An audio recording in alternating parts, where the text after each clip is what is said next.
Olá a todos, quem fala é Marcos Boldrini, sejam bem-vindos aqui ao meu canal. E eu havia comentado no vídeo passado sobre uma carta que o arcebispo da Polônia, um arcebispo polonês, escreveu para o patriarca Kirill de Moscou, certo? Eu apenas citei rapidamente a carta, li um pequeno trecho, uma transcrição curta, mas eu queria trazê-la de novo aqui, agora de forma mais alongada, não a carta completa, mas boa parte dela, porque ela é a declaração mais firme e forte que um representante da Igreja Católica fez para o Kirill a respeito da guerra na Ucrânia. Porque, como eu falei nos demais vídeos, alguns anteriores, o Kirill é muito próximo do Vladimir Putin, ele é muito próximo do Estado russo, ele tem promovido essa ideia também do chamado mundo russo, que é uma espécie de ideologia, podemos dizer, mas a concepção de que todos os russos fazem parte de uma mesma nação, uma mesma cultura, né, e que, portanto, o Estado ele tem o dever, a obrigação de auxiliar e proteger, inclusive militarmente, os russos que estariam sob ameaça fora das fronteiras do país, certo? E o Kirill também tem um histórico, como eu mostrei num livro chamado O Arquivo Mitrokin, de ter trabalhado para a KGB, o Serviço Soviético, né? Eu não sei o estado atual dele nessa questão do Serviço Secreto Russo, mas isso mostra que a pessoa dele tem uma proximidade bastante grande, inclusive de serviço com o Estado, ok? Então, na guerra na Ucrânia, o Kirill ele fica numa situação, como até havia comentado também, pisando em ovos. Ele, ao mesmo tempo que ele não condena abertamente a agressão, muito menos fala do agressor, ele tem também que se pronunciar a respeito da guerra por uma questão de princípio. Ele é um líder religioso, certo? E, portanto, guerra é guerra e nós sabemos as consequências para as pessoas. A começar pelo sofrimento e também pela agressão à dignidade das pessoas. Na Igreja Católica se fala muito em dignidade humana, certo? E o arcebispo Gadek, que é o presidente da Conferência Episcopal Polonesa, escreveu para o patriarca Kirill no dia 2 de fevereiro, foi a quarta-feira de cinza, para os católicos, quarta-feira de cinzas, certo? E nessa carta ele pediu uma postura incisiva do Kirill com relação ao Putin e aos soldados russos que estão indo para a guerra.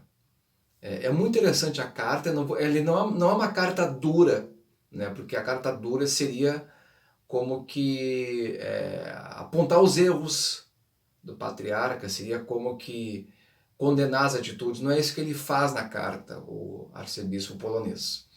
Eu diria que é uma carta muito forte, muito firme, certo?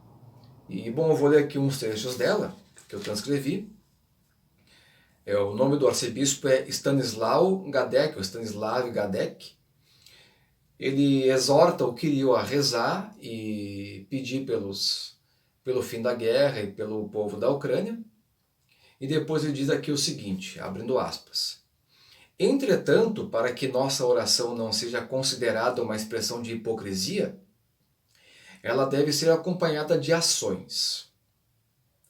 Acredito, Sua Santidade, se dirigindo ao Kirill, que você seja um homem de paz. E logo adiante, portanto, lhe peço, irmão, que apele a Vladimir Putin para parar com essa guerra sem sentido contra o povo ucraniano. Um homem pode parar o sofrimento de milhares de pessoas com uma palavra. Esse homem é o presidente da Federação Russa. Peço-lhe, com a maior humildade, que peça a retirada das tropas russas do Estado soberano que é a Ucrânia. Parar aqui por um momento. Quer dizer, ele está pedindo para que o Kirill exorte o Putin a parar o conflito, né, e saia da Ucrânia. Porque se o patriarcado de Moscou tem um histórico de quase que uma subserviência, né, principalmente no período soviético, ele foi realmente um braço do Estado. Ele virou praticamente um órgão estatal do Partido Comunista. Mas ele está vendo aqui, e entendendo essa estrutura da igreja russa, que o inverso também pode ser feito, não é? Eu não estou dizendo que ele tenha que submeter o Vladimir Putin, estou dizendo que o patriarca ele tem uma influência sobre ele, por ser uma autoridade religiosa e ser um porta-voz também perante o público. Quer dizer, nesse caso aqui, o Kirill teria que fazer um movimento contrário ao que o Estado russo está fazendo, que é a promoção da invasão da Ucrânia, que eles chamam pelo eufemismo de Operação Militar Especial. Vamos continuar aqui. Mais adiante diz o arcebispo, abre aspas, esta guerra é ainda mais sem sentido devido à proximidade das duas nações, Rússia e Ucrânia, e suas raízes cristãs. E aí ele se pergunta, é permitido destruir o berço do cristianismo em solo eslavo, o local onde a Rus foi batizada? Está se referindo aqui a Kiev, especificamente a cidade, e ao território da antiga Rus de Kiev, que surge ali para o meados do século VIII e vai até o século XIII, né, que foi com o batismo de Kiev com São Vladimir, que também os católicos veneram, Santa Olga é a avó de São Vladimir também.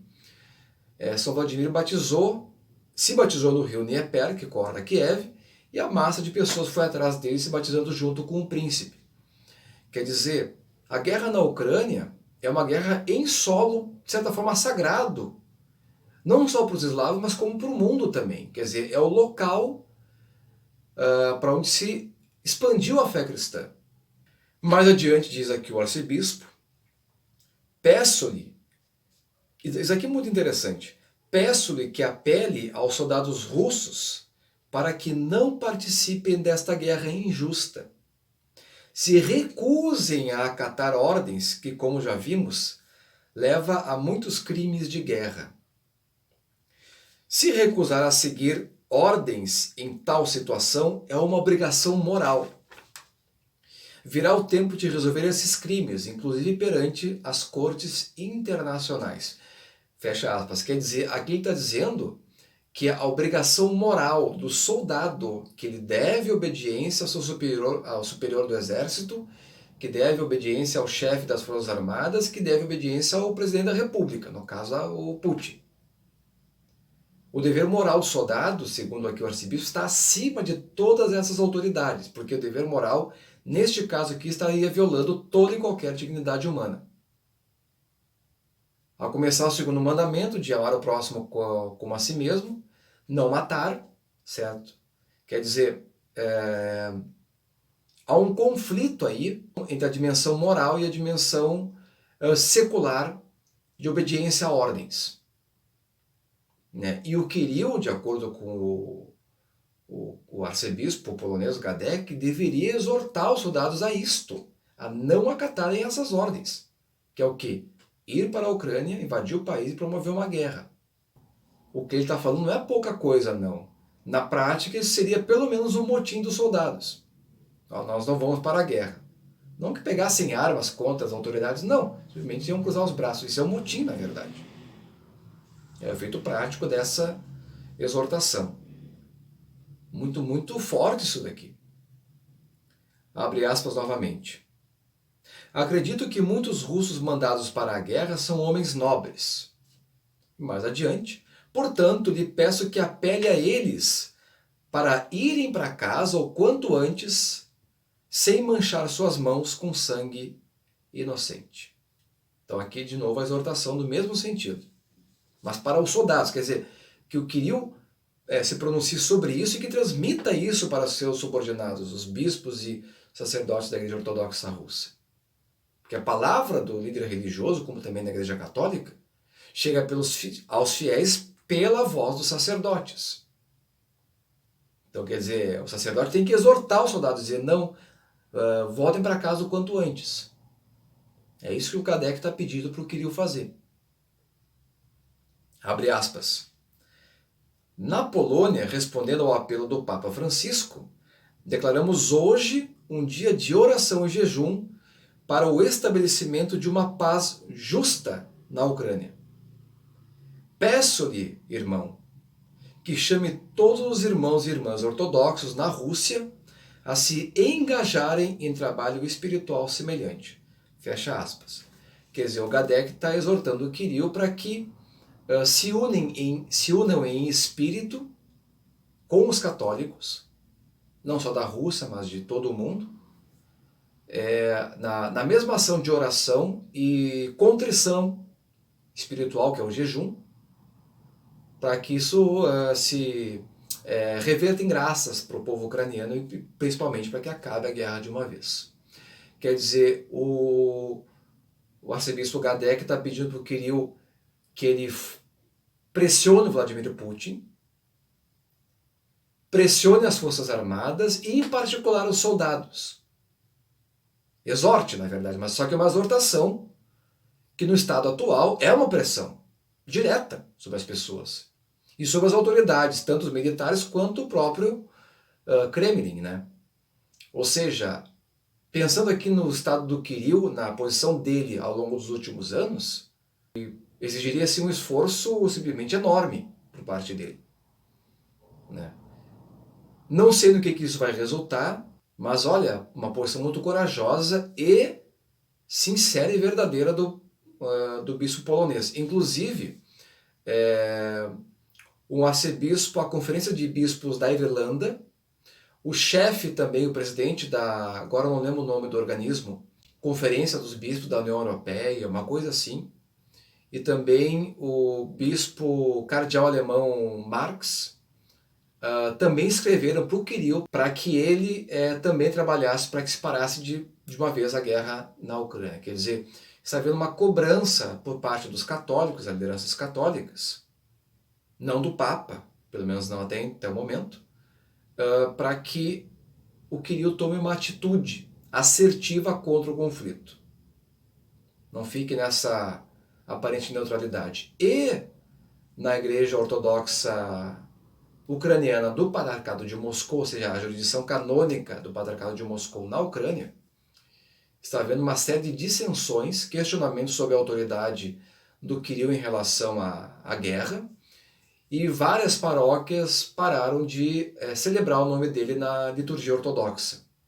E há uma atenção não só por parte dos sacerdotes, mas alguns declarando abertamente, publicamente, a rejeição à autoridade do Kirill, de não mencioná-lo mais na liturgia. Está havendo um deslocamento de algumas paróquias do Patriarcado de Moscou para o Patriarcado de Kiev, criado em 2019, que Moscou não reconhece, considera ilegítimo, não canônico.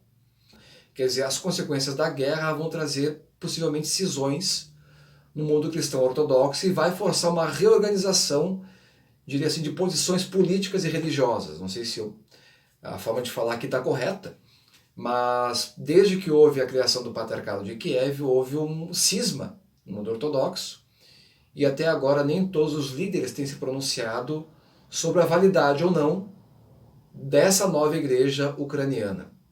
Bom, então nós temos aí que rezar novamente pelo fim da guerra, como eu falei sempre, pela paz do mundo inteiro e pela intercessão também de São Vladimir, Santa Olga e Nossa Senhora de Fátima, ok? Então, muito obrigado a todos, Deus os abençoe e até mais.